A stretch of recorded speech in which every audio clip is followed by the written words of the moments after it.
Buenos días, jóvenes. En esta ocasión vamos a tomar el tema de flexión oblicua. Vamos a desarrollar la parte teórica, ¿no? Todos los temas que se han avanzado siempre se basan en un sustento teórico, ¿no? Al margen de obtener las fórmulas.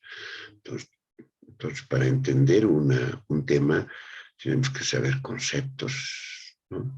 Eso es muy importante. Flexión oblicua.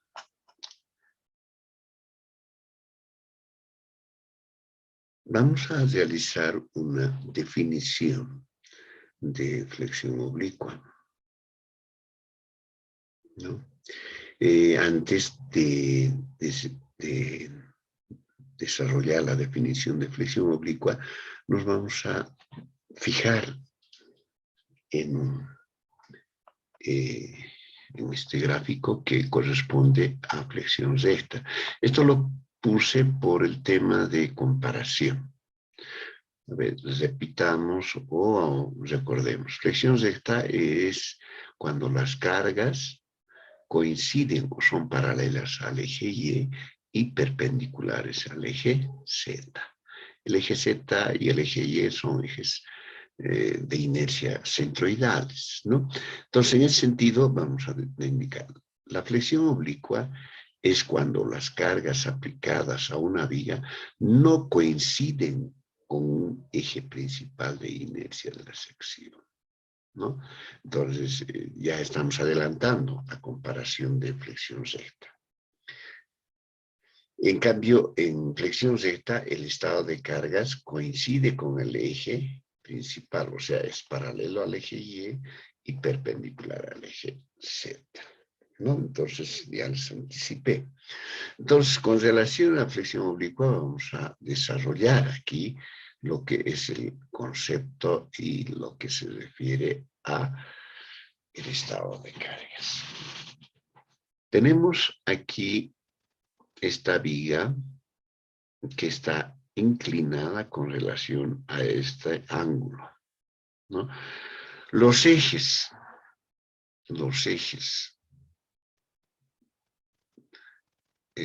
auxiliares que podemos decir Y y Z, que son centroidales, ¿no? El eje Z es paralelo al plano inclinado, ¿no? Y el eje Y es perpendicular al eje del plano inclinado. La carga siempre ha de ser vertical, ¿no?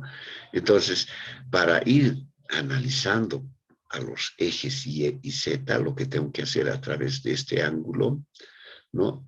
Despejar aquí va a ser P coseno del ángulo de inclinación, y en este otro lado P por el seno de ángulo que es paralelo al eje Z y este es paralelo al eje Y.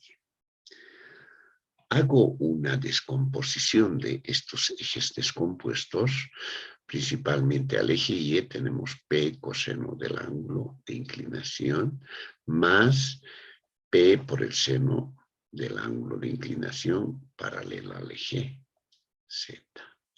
Entonces, esta P no es paralela al eje Y directamente ni perpendicular al eje Z. Lo que yo tengo que hacer es la descomposición a ambos ejes, al eje y al eje Z, ¿no? Esa es una de las particularidades de flexión oblicua. El caso más frecuente de flexión oblicua, o sea,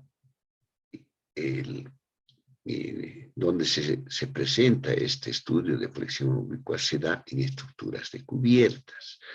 Podemos aquí ver una estructura de cubierta, donde esta es la cercha, ¿no? Y esta cercha tenemos 1, 2, 3, 4, 5, 6 cerchas en una cubierta, ¿no? Entonces, para que tengan estabilidad estas cerchas, vamos a unir con estas correas, estas correitas. Y el ángulo de inclinación sería esto, ¿no? L dice separación entre cerchas, ¿no? Entonces ya tenemos L. La carga, podemos analizar en esta cubierta una carguita de nieve. Una carga de nieve como se muestra en la figura, ¿no? Entonces esa carga siempre ha de ser vertical. Analizando una porción, digamos, de esta parte, esta correa con este ángulo, vamos a analizar, ¿no? Esta es de la cercha, su viga inclinada, y esto es su viga horizontal. La correa va a tener esta disposición, ¿no? Entonces, yo tengo aquí los ejes Y', Z', que son ejes auxiliares, no son los ejes principales de inercia. Sí, los ejes principales de inercia son Z y Y. La carga P es vertical y el ángulo de inclinación se repite aquí. Entonces hago la descomposición, ¿no?, de las cargas, ¿no?, en ambos casos, ¿no?, en ambos ejes, tanto el eje Y. Entonces, a partir de estos ejes inerciales, Z y Y, que son de color rojo, recién yo encuentro el eje neutro. Este es el eje neutro. Con relación al eje Z, siempre nos vamos a referir al eje Z, un ángulo alfa, ¿ya? Donde Y y Z son ejes de referencia que no son ejes principales de inercia. Y', Z', ¿no? Y', Z' son los ejes principales de inercia. P, el estado de cargas. Y θ, el ángulo del plano de cargas con referencia al eje Y, ¿no? Entonces, tenemos eso, este ángulo que se repite ahí. Alfa es el ángulo del eje neutro con referencia al eje Z, es lo que les he indicado, ¿no? Entonces, valiéndonos de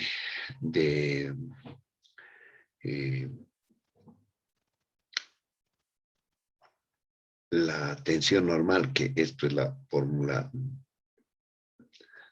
conocida ya, ¿no?, de Euler, tensión es igual fuerza sobre el área. Entonces, a partir de esto, nosotros vamos a realizar el estudio que llamamos la hipótesis de Navier. Hipótesis de Navier. ¿Qué señala la hipótesis de Navier? Que la tensión es igual a K por W, que esta es una relación 1, donde tensión normal, eso es phi, K factor de concentración de tensiones, aquí dice K factor de concentración, y W es la distancia de sub A con relación al eje neutro. Vamos a analizar ese aspecto. Aquí tenemos una porción de diferencial de área. Este es el eje neutro. Entonces, el ángulo alfa, ¿no?, con relación al eje ángulo alfa, y con relación a los ejes Y y Z, vamos a descomponer las distancias de cada uno de ellos, por decir algo. Para esta parte, como este es Y, la distancia, ha de ser Y por el coseno del ángulo. Tengo toda esta distancia. Y para esta distancia, este triángulo, este es Z, ¿no? Z. Y para esta parte, esta porcióncita con relación a este ángulo, con referencia al eje neutro, decimos Z, que es esto también igual que esa distancia, Z por el seno de alfa. Entonces, W llegaría a ser del eje neutro a la porción diferencial de área de esa distancia. ¿Cómo obtenemos? Esta distancia menos esta distancia tengo W. Entonces digo Y coseno de alfa, que es todo esto, menos Z seno de alfa, ¿no? Eso es importante. Y esto denominamos como relación 2. La 1 tenemos aquí. Esta es la relación. Entonces, de la relación 2 podemos reemplazar en la relación 1 de doble. Y eso es lo que vamos a hacer, ¿no ve? De la relación 2 en 1 tengo el factor de condición K por W. W es Y coseno de alfa menos Z seno de alfa. Esta es la relación número 3. Hago un análisis del momento flector, ¿no? Un vector del momento flector a partir del ángulo de inclinación. Entonces descompongo en los ejes Z y Y, digo M por el coseno de alfa y MY por el seno de alfa, ¿no? El momento respecto al eje Z, digo MZ menos, este sería la fuerza por el área, ¿no? Entonces, esta sería la fuerza por su brazo. Entonces, tengo esta M, puedo igualar MZ, que es MZ es M coseno de alfa. Y esto igual, paso al otro miembro. Vamos. M coseno de alfa. Paso al otro miembro y tengo esta relación que es la 4. Reemplazar 3, o sea, 3, me refiero a esta tensión en 4. Donde está la tensión, reemplazo todo esto. A por Y, esto es W, Y por coseno de alfa menos Z seno de alfa, ¿no? Por diferencial de área. Esta es una constante, el factor de concentraciones, lo saco y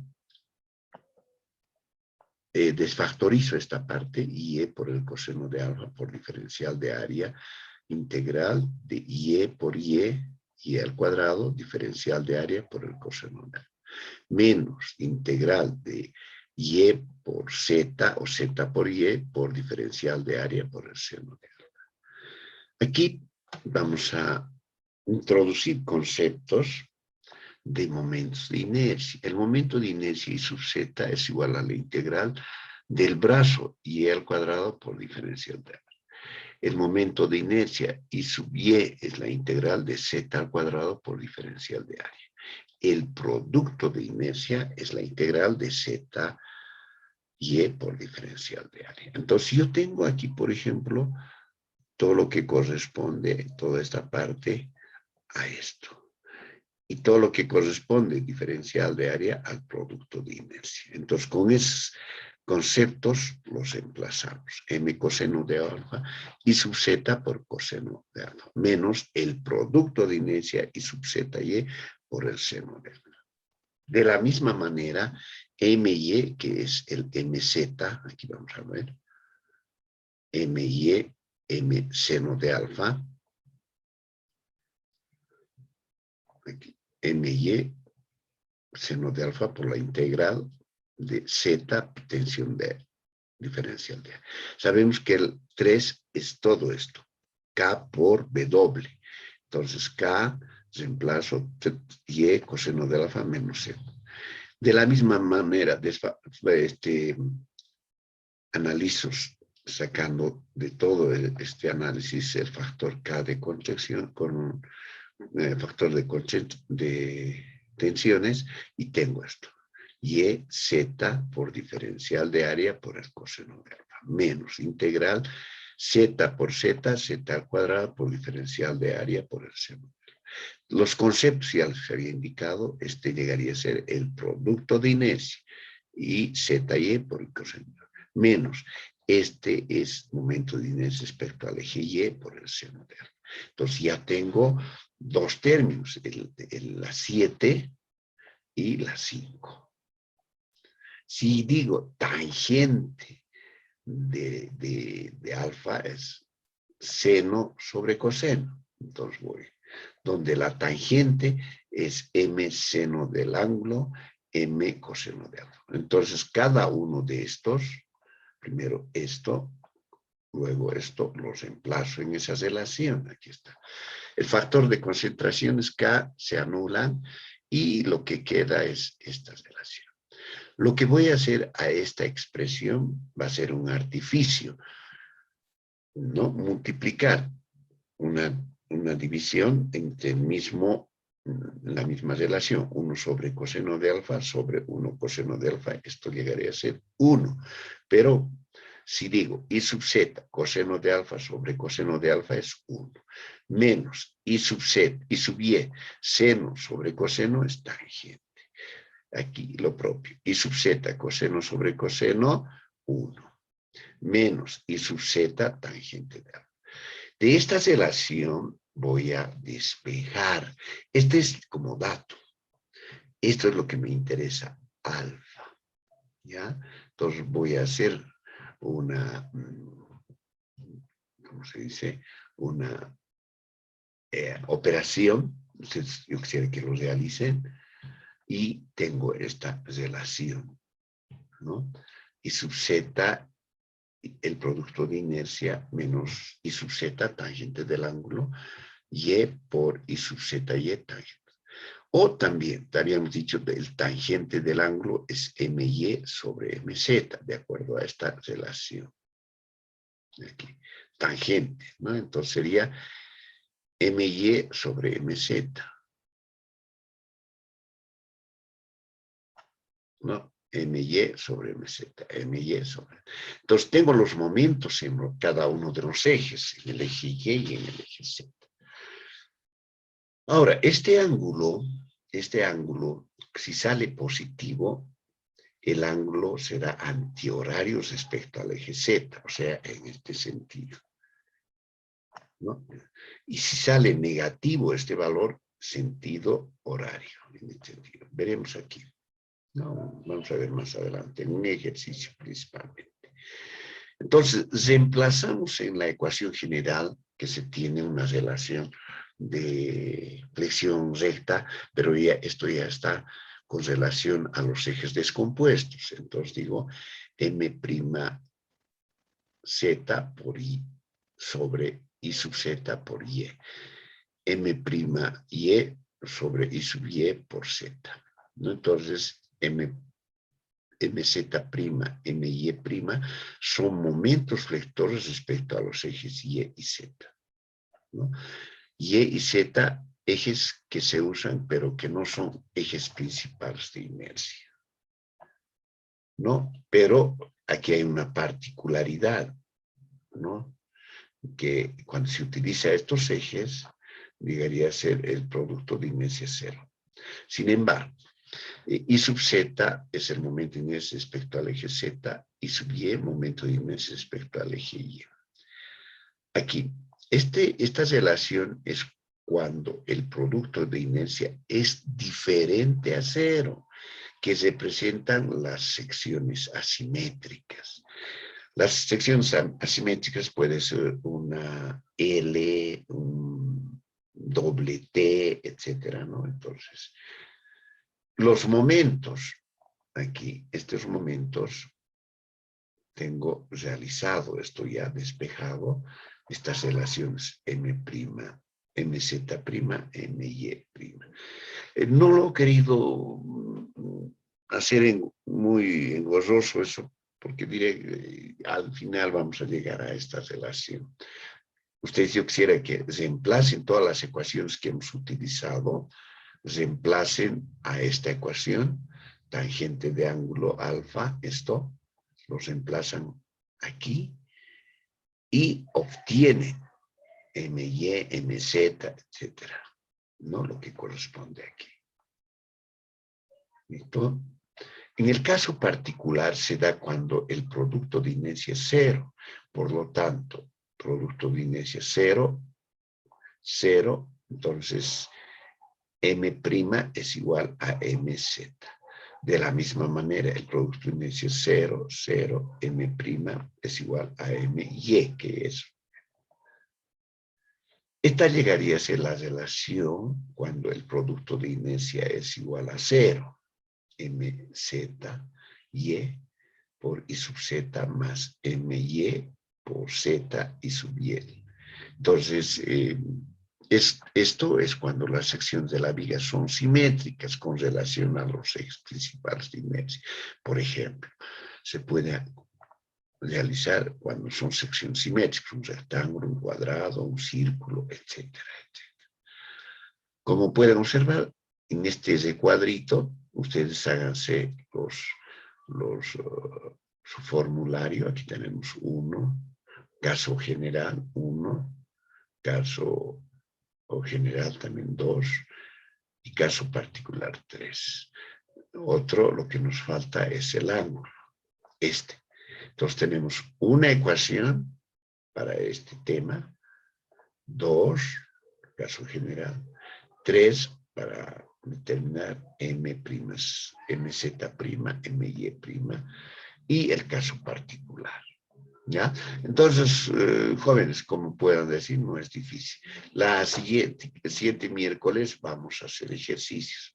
Ahí vamos a analizar. Es un poquito largo porque hay que analizar los dos. Gracias.